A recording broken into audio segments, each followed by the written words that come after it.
Em instantes, daremos início a mais uma entrevista do canal de podcast O Marqueteiro. Você pode acompanhar também esta entrevista pelas principais plataformas de podcast. Olá, amigos do canal de podcast O Marqueteiro. Hoje nós vamos falar de um tema ligado à neurociência, ao neuromarketing, que é desvendando o comportamento do consumidor digital. Como o neuromarketing e a neurociência podem impulsionar o marketing digital e os negócios digitais. Para falar desse assunto, o nosso convidado é Lautri Alencar. Lautri ele já esteve conosco em outra oportunidade, em outro podcast, mas nós ficamos com vontade e com aquele gostinho de quero mais, né? E já naquela época que fizemos a primeira entrevista, já tínhamos posicionado a necessidade de realizar um novo podcast, né? Depois de um tempinho, para que pudéssemos aproveitar mais esses ensinamentos, esse conhecimento desse querido amigo, já posso colocar assim, né? Porque todos que são convidados, o relacionamento não termina, né? Com o podcast, a gente continua aí com os nossos convidados no radar. Ô, Lautri, queria te apresentar para os nossos ouvintes. Lautri Alencar é publicitário, especialista em neurociências aplicadas às estratégias de growth marketing. Atualmente atua como Growth Advisor na V4 Company, a maior assessoria de marketing digital do Brasil. Obrigado, viu, Lauter, pela sua presença. Opa, para mim é sempre um prazer conversar contigo, Luiz. E principalmente dessas duas temáticas que eu sou extremamente apaixonado, né? Que é estratégias digitais, neuromarketing, né? Até mesmo falar de comportamento consumidor. Eu acho que é uma temática aí super atual. A gente tem visto aí a importância da gente cada vez mais entender sobre pessoas, afinal, no mundo que a gente vive, na forma como tudo muda tão rápido, ainda mais agora com a inteligência artificial, o quanto que isso tem também acelerado muita coisa e acaba que a gente precisa ainda mais entender de comportamento, né? A gente só vê que essas circunstâncias que a gente está vivendo hoje só nos aponta ainda mais a importância da gente falar sobre essa temática. Ô, Lautri, eu vejo muito, eu acompanho muito as publicações nas diversas mídias e artigos, e eu vejo muito as pessoas categorizando, diferenciando esse consumidor digital do consumidor do dia a dia, aquele que entra numa loja física, aquele que abastece o carro, aquele que, enfim, né, tá no mundo, né, digamos assim, presencial. Existe essa diferença? Esse consumidor nos meios digitais, né? E a gente tem que entender que meios digitais pode ser muita coisa.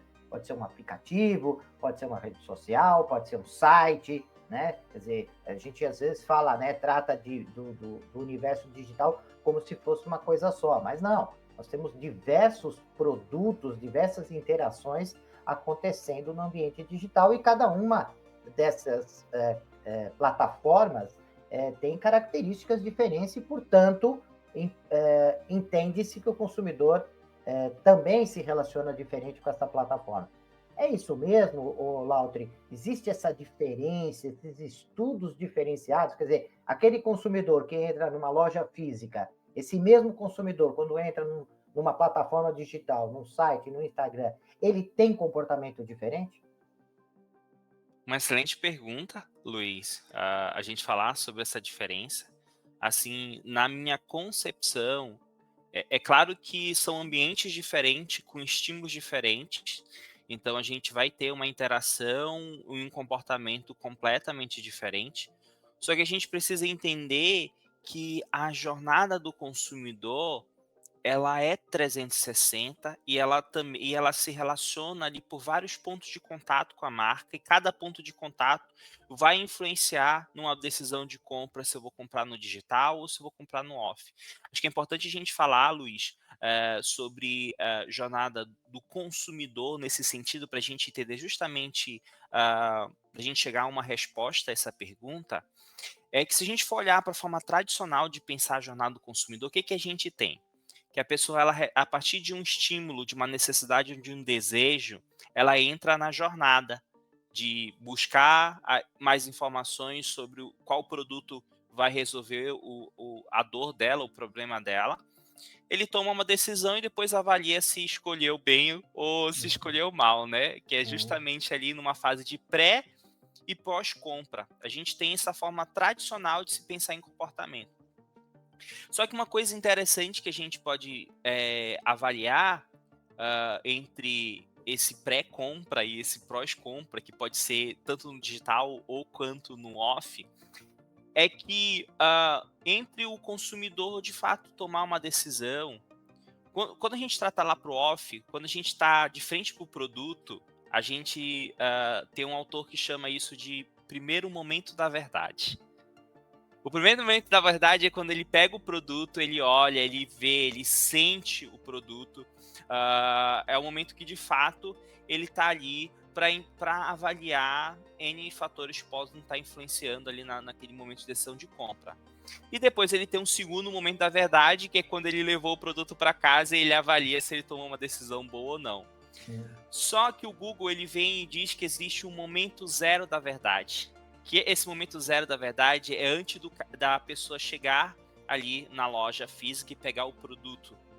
Esse momento zero da verdade acontece no digital, que é que antes de eu tomar uma decisão de comprar, seja no digital ou seja numa loja física, eu procuro no Google para ter mais informações sobre aquele produto. Eu assisto um vídeo no YouTube, eu procuro no Instagram pessoas que falam sobre aquela temática, vou buscar especialista. Eu chego numa loja física ou digital com nível de consciência lá em cima. Então, esse momento zero da verdade, muitas das vezes, ele acontece no digital, buscando aumentar o nível de consciência, né? E o quanto que nós, como profissionais de marketing, estamos presentes nesse momento zero da verdade, que é o momento ideal para a gente influenciar o consumidor a comprar o nosso produto que resolve aquela dor, ao invés do concorrente. Olha a importância da gente trazer prova social, olha a importância da gente tangibilizar o nosso produto no dia a dia do cliente e trazer ali um peso emocional para ele. Afinal, o que vai fazer a gente tomar uma decisão sempre é um peso emocional. Nós somos seres não racionais, nós somos seres emocionais que adoram racionalizar as nossas tomadas de decisão, né? Que é justamente às vezes quando a gente compra por impulso e se arrepende daquela compra por impulso, a gente fala o quê? Ah, eu comprei porque eu mereço. Ah, eu comprei porque eu não ganho folha. Então eu tenho que gastar mesmo meu dinheiro, eu trabalho para isso, ou qualquer outra justificativa racional, ou até mesmo uma justificativa besta, que acaba a gente utilizando isso para justificar nossa decisão emocional. Mas tu percebes que pode haver diferença sim entre o comprador no digital e no off, pela questão dos estímulos, mas esses meios, esses pontos de contatos, eles acabam se correlacionando sempre, principalmente partindo do momento zero da verdade. E Lautri, entre esse consumidor e os meios digitais, surge também uma ferramenta extremamente importante que é a neurociência, né? Esse instrumento, esse conceito que vem auxiliar as organizações a conhecer melhor o comportamento do consumidor, principalmente nesses meios digitais, que é o foco do nosso bate-papo. Então, o meio digital ele serve nesses dois sentidos. Ele serve para capturar informações, né, para alimentar as diversas ferramentas que permitem essa análise e verificar essas informações como se ficam colocadas no cérebro de cada um desses consumidores, para que as empresas possam entender e depois transformar isso numa forma de atendimento. Então, o neuromarketing ele aparece nesse meio de campo entre o consumidor e os meios digitais. Como é que é esse processo na prática, né? Como que as empresas podem trazer essas informações, para onde é que elas podem levar estas informações e de que maneira pode fazer com que essas informações, esse conhecimento do comportamento do consumidor, que a neurociência permite, como é que pode se transformar em ações organizacionais? Ou seja, como é que o processo funciona? Boa. Luiz, existem duas formas de uma empresa utilizar a neurociência ali aplicada ao seu negócio, no dia a dia, buscando realmente melhorar os resultados. Existe, e eu acho que é um ponto importante onde a gente vai desmistificar algumas coisas respondendo essa pergunta.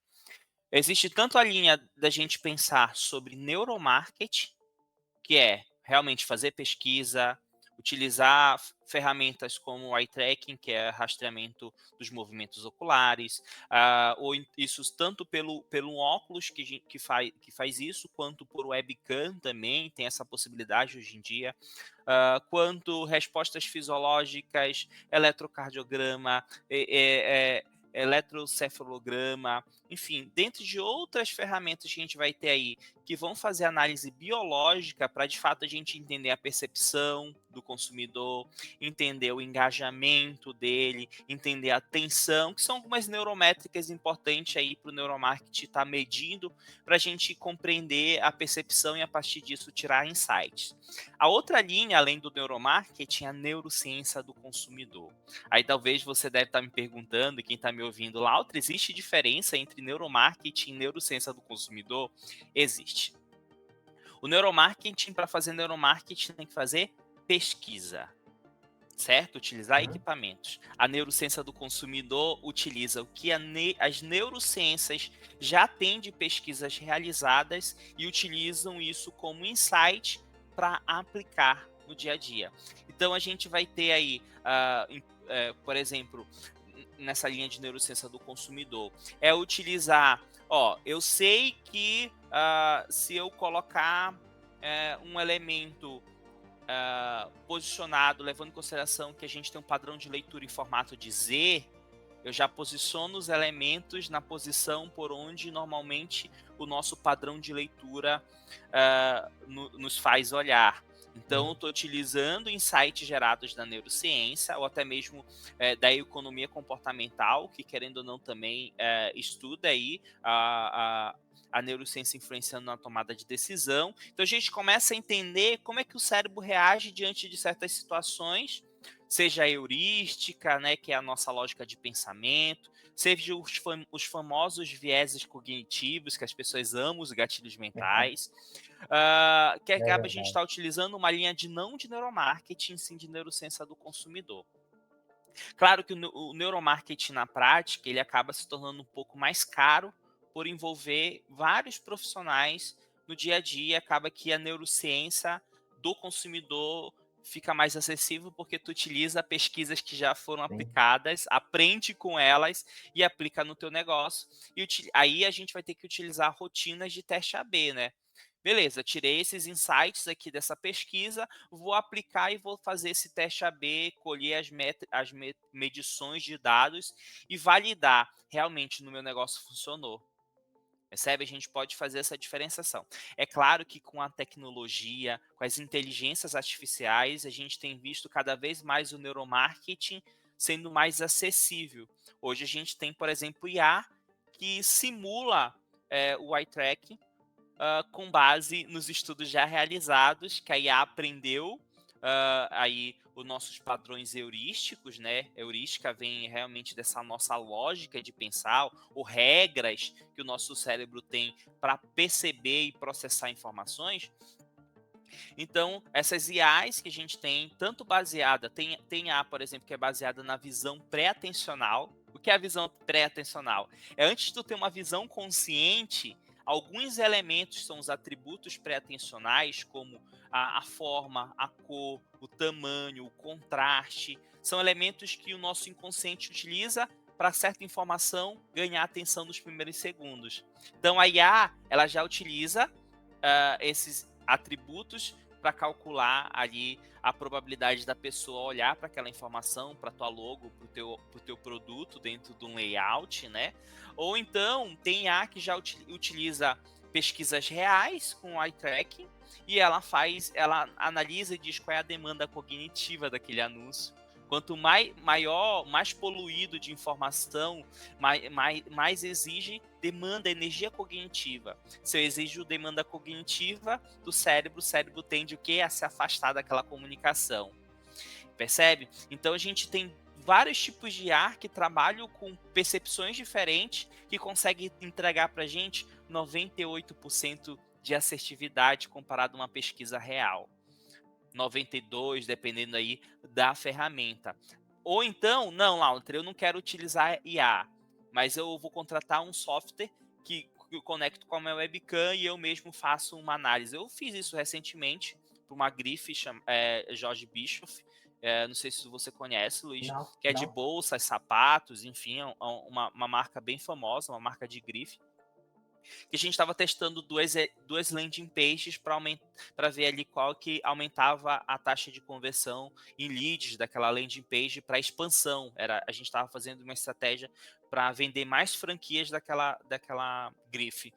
E eu utilizei, em vez de eu utilizar a IA naquele projeto em específico, eu utilizei o rastreamento ocular pela webcam. Então, eu peguei um número de pessoas, fizemos o calibramento com o movimento ocular e a gente consegue não só entender para onde a pessoa está olhando, como a webcam consegue captar nossas microexpressões faciais. Então, eu consigo dizer, pô, a pessoa olhou para aqui e ela fez uma microexpressão que mostrou surpresa, que mostrou medo, que mostrou raiva, que mostrou, enfim, felicidade, que ela está gostando daquilo que ela está vendo. Então a gente acaba correlacionando esses dados e utilizando aí, ó, percebe que a inteligência artificial, a tecnologia acaba deixando mais acessível. Então, tanto no neuromarketing quanto na neurociência do consumidor, hoje as empresas conseguem aí, utilizar isso que a gente gera de insight para construir um produto, para construir um site. Por exemplo, vou construir um aplicativo, eu quero entender como é que eu vou construir uma arquitetura de escolha. Olha que interessante. Eu estou usando neurociência do consumidor.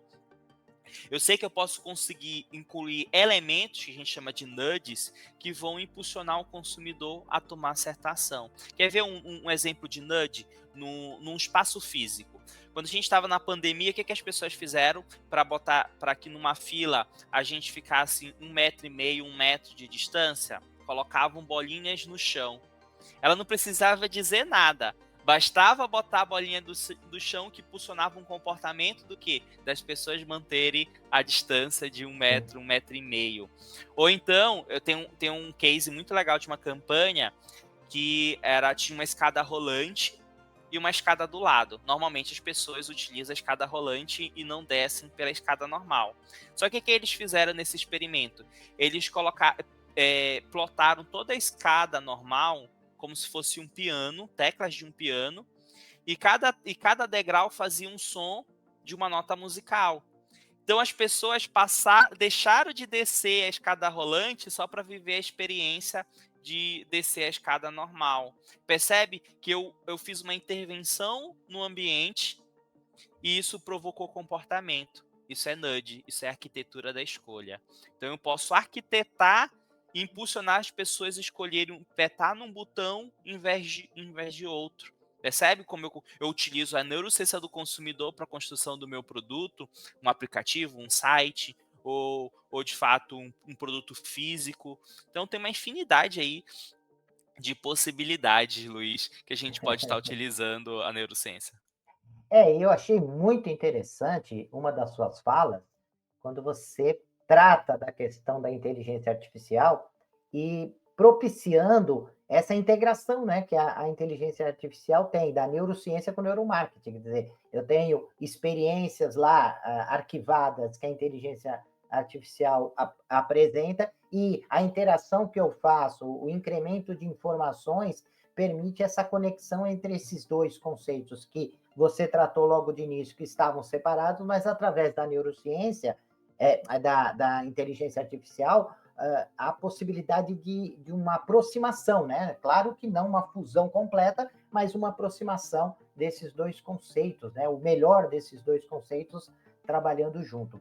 Agora, eu queria te perguntar, porque eu lembro, alguns anos atrás, quando nós tentávamos entender o comportamento do consumidor nas lojas físicas, e a gente procurava ali colocar uma câmera, às vezes na entrada do estabelecimento, às vezes na vitrine ou em algum lugar, nós tínhamos um problema muito sério de colocar essas câmeras, esses áudios, para poder entender o comportamento das pessoas naquele ponto de venda, com uma questão ética, né, de invasão de privacidade, e ainda mais hoje, nesta época de LGPD, né, essa questão de tomar cuidado com a captura destas informações.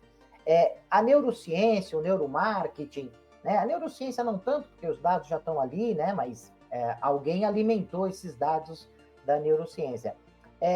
Acaba atrapalhando ou deixando mais incompleta essas informações por essa, vamos dizer, dificuldade de você ter esses dados, né? Quer dizer, a captura dos dados do consumidor que vai alimentar o processo da neurociência, você falou aí, né, do olhar do consumidor, para onde ele está olhando, tal, você está, de certa forma, entrando num aspecto de proteção de dados, né? Isso tem impedido, tem prejudicado o processo de desenvolvimento do neuromarketing, da neurociência?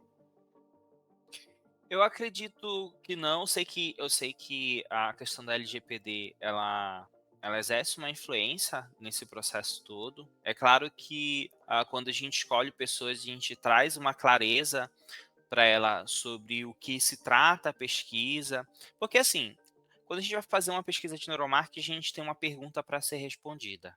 Né? Não dá para a gente simplesmente medir e em cima do que eu medir ali, sem nenhum, eu vou formular uma hipótese. Não, você tem que reformular uma hipótese antes e validar com pesquisas, né? Ter uma pergunta de fato. Então é claro que eu preciso escolher um público que faça sentido. Eu vou vender um produto para adulto, eu não vou fazer uma pesquisa utilizando crianças, né, ou adolescentes. Então, eu preciso no minimamente ali utilizar um público. Pode ser também que idade para aquilo que eu estou pesquisando não faça diferença. Então, mas assim, ferramentas, por exemplo, digitais que rastreiam o movimento ou a interação, não digo nem o movimento, mas a interação das pessoas na página, como ferramentas como Clarity, o Hotjar, que criam mapas de calor a partir de clique, que grava a interação.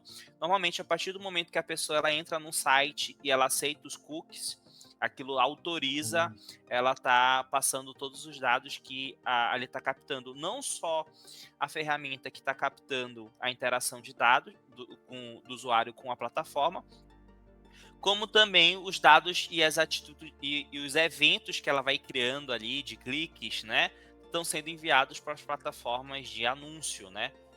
A gente percebe que existe algumas mudanças aí que vem acontecendo, onde o cookie ele começa a deixar de ser um método de gravar, ou melhor, de passar os dados, as informações de interação dos usuários. Hoje a gente passa a ter uma comunicação muito mais direta com entre servidores, né?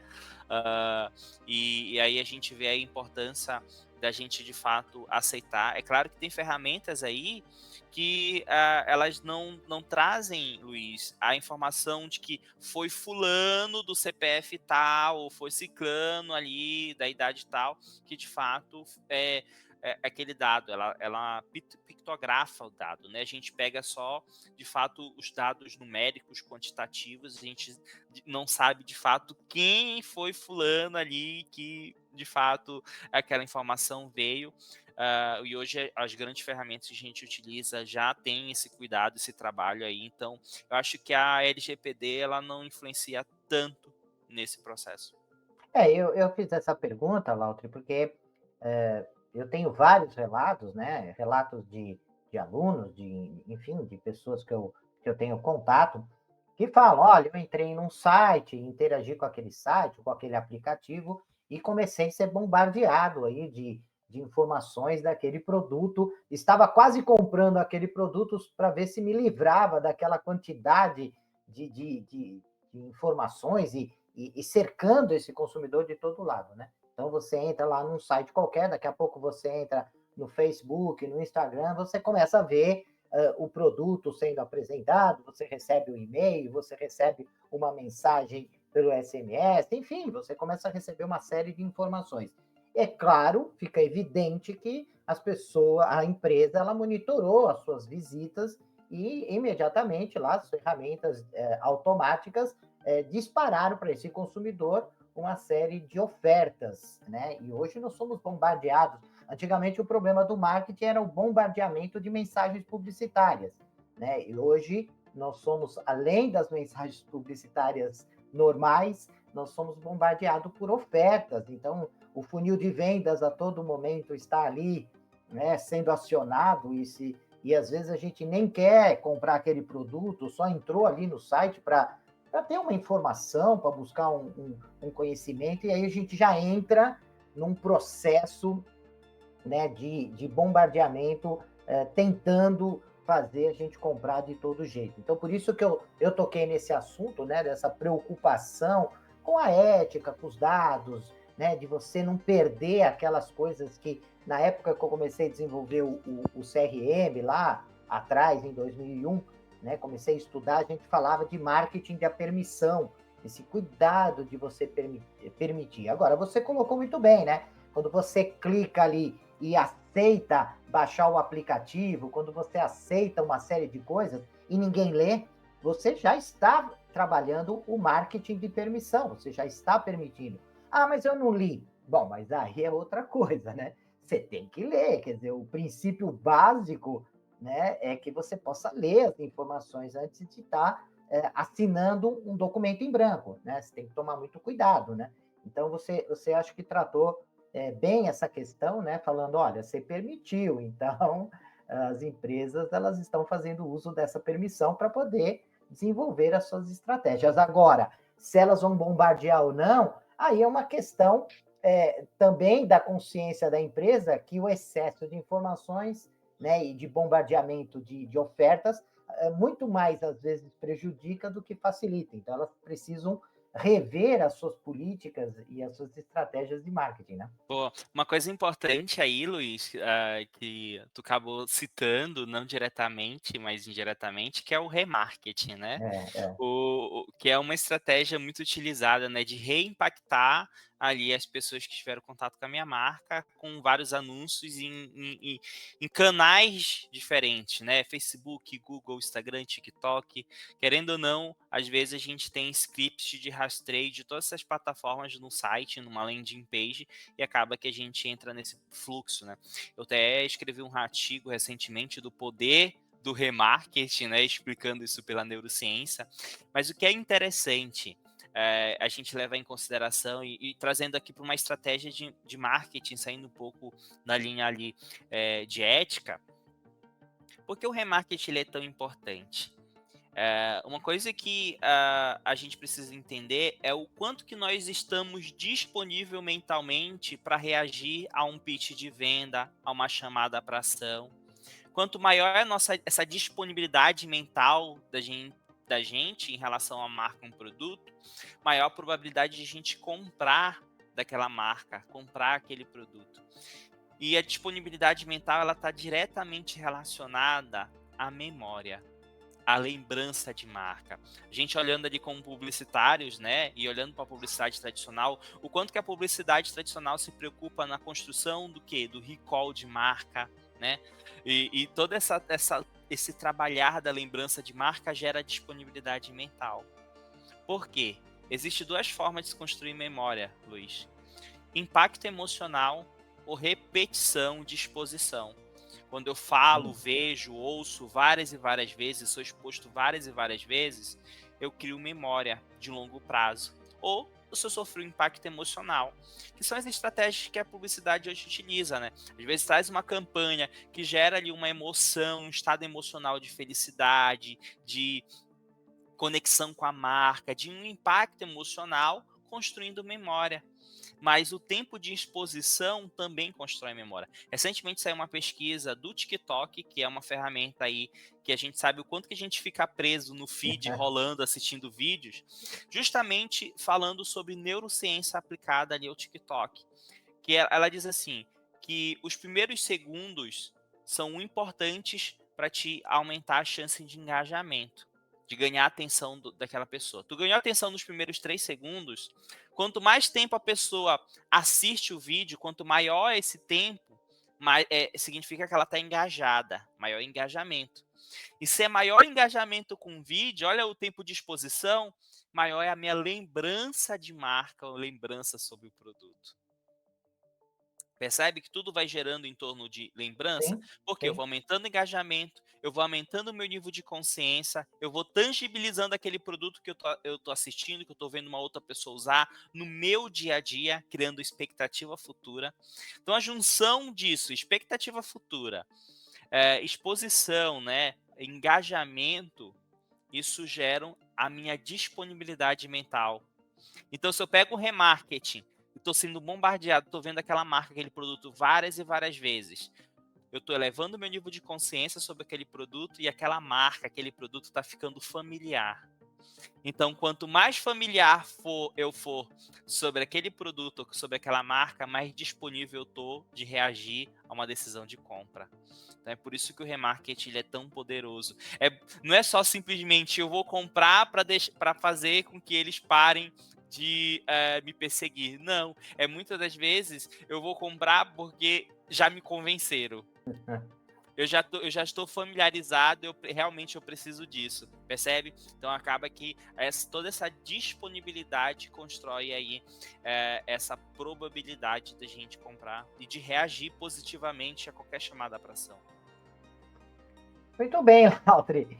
Olha, mais uma vez eu quero te dizer que é muito bom conversar contigo, um jovem extremamente conhecedor aí dessas práticas do marketing moderno, growth marketing, marketing digital.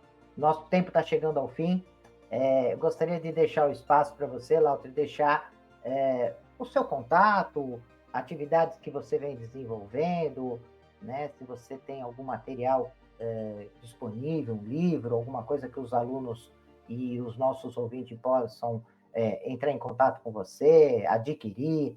Enfim, o espaço agora é seu, Lautri. Boa. O meu livro ainda não saiu, Tem que Luiz, mas sair, vai tem que sair. sair. Já tem nome, já estou escrevendo, que é onde eu vou ensinar sobre neurohacks, que é a minha metodologia aí de neurociência aplicada a estratégias de growth marketing, né? Toda a estratégia desses ambientes digitais, né? O quanto que a gente aplica esses neurohacks. Mas hoje, Luiz, eu estou como um professor do Instituto Brasileiro de Neuromarketing e Neuroeconomia, né, que é um dos principais da América Latina nessa frente, então, tanto em cursos livres, né, do Neuromarketing Pro, quanto em pós-graduação também, não só no IBN, como em outras instituições, ensinando aí neuromarketing. Mas para quem quer realmente conhecer um pouco mais do meu trabalho, pode acessar lautrialencar.online/info. Lá tem vários podcasts que eu já participei, inclusive o que a gente já gravou aqui pro marqueteiro.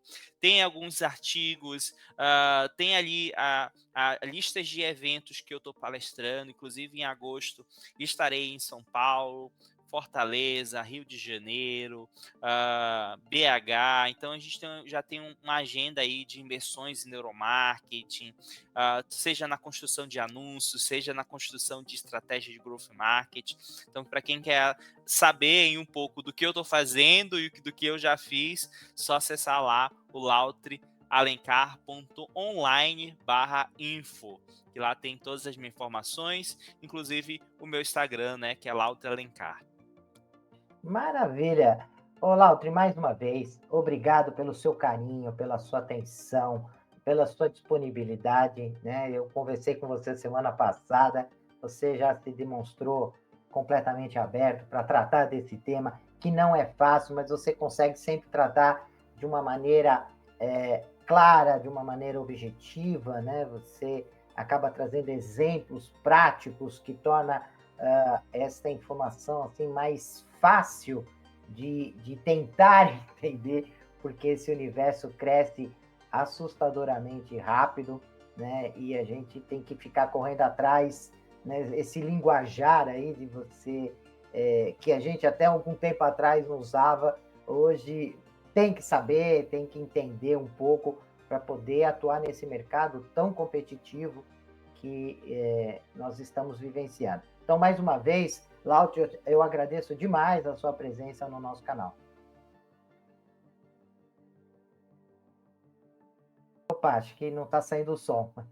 Opa, Opa. obrigado pelo convite. É sempre um prazer aí compartilhar bastante sobre essas temáticas, né? Então, quem sabe a gente se vê mais vezes, sempre fico à disposição aí do marqueteiro para a gente trocar essa ideia aí sobre marketing, neuromarketing, neurociência e enfim.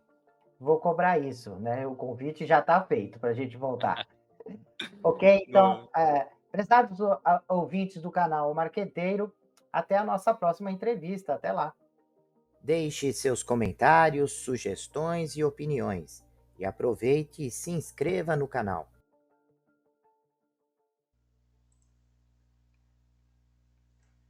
Olá, profissionais de marketing e gestão, estudantes e empreendedores. Você está procurando um podcast que possa ajudá-los a se manter atualizados e aprimorar suas habilidades? Então vocês precisam ouvir o podcast O Marqueteiro. Nós somos um podcast que fornece insights e análises de especialistas em marketing, gestão e negócios, tudo com o objetivo de ajudá-los a crescer e alcançar o sucesso. Cada episódio é repleto de dicas e estratégias práticas que você pode aplicar imediatamente em sua carreira ou empreendimento. E o melhor de tudo, nossos convidados são professores, pesquisadores e especialistas de mercado em suas áreas de atuação. O podcast O Marqueteiro é perfeito para aqueles que estão procurando por inspiração e informações valiosas para levar suas habilidades e negócios para o próximo nível. E se vocês gostarem do que ouvirem, não esqueçam de nos seguir nas redes sociais e compartilhar com amigos e colegas de trabalho. Afinal, quanto mais pessoas ouvirem, mais impacto causará no mundo dos negócios e da gestão. Então, o que vocês estão esperando? Vamos ouvir o podcast O Marqueteiro agora mesmo e transformar suas carreiras em empreendimento? Até o próximo episódio.